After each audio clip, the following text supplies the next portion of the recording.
Make our first Flipgrid here. This video assumes you've already made your account and you've logged into your Flipgrid, and it looks a lot like this, hopefully. My grids, I have a number of grids already made here, but we're going to pretend we're making a new one. So add a new grid is this box here on the left. I'm going to click add a new grid, and you can name your grid. So we're going to recreate one I have already on here. So it's virtual duets. You get to pick what type of grid. And this is going to depend on your school and your situation. So school email would be that your school provides email addresses to your students, and they're all the same. They all have the same ending to them. So if my school had them, they would all end with msdwt.k12.in.us, something like that. We do not have those for our students, so I would not choose that one. If you did, and if we did, and I click that, it would match my email address, which is what I just had mentioned there. But that's not an option for me, but maybe it is for you.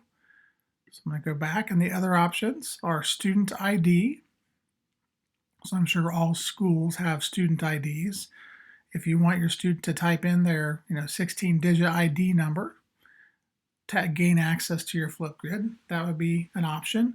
But you would have to enter all those student IDs in your Flipgrid system so that it would know that that was one of your students.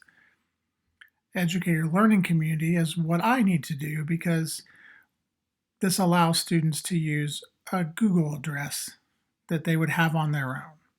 If I choose that option and hit next, I have the option, since it would be available to anyone who, if someone could find my Flipgrid somehow on the internet, they would be able to upload an assignment or a video. If I want to prevent that, I can add a password. So if I post this on my Canvas, for example, which is how I do it, and I give the students the link to my assignment, I would also give them the password so that when they went there, they could enter that correct password to gain access. I'll turn that off for this situation. That is an option for you. And then down here, you get to create your Flip code.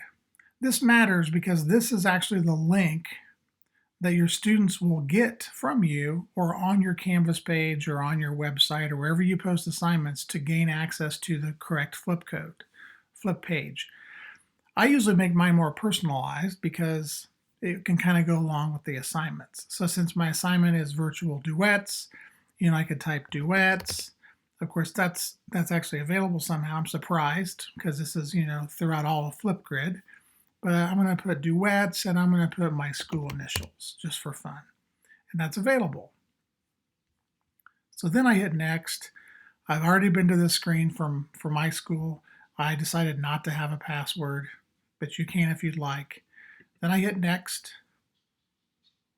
It shows me that my grid is ready. If I want to view my grid, you click Go to Grid. If you want to copy this address to put on your Canvas page for your students, you can do that now, or you can do that later. I'm going to go to the grid,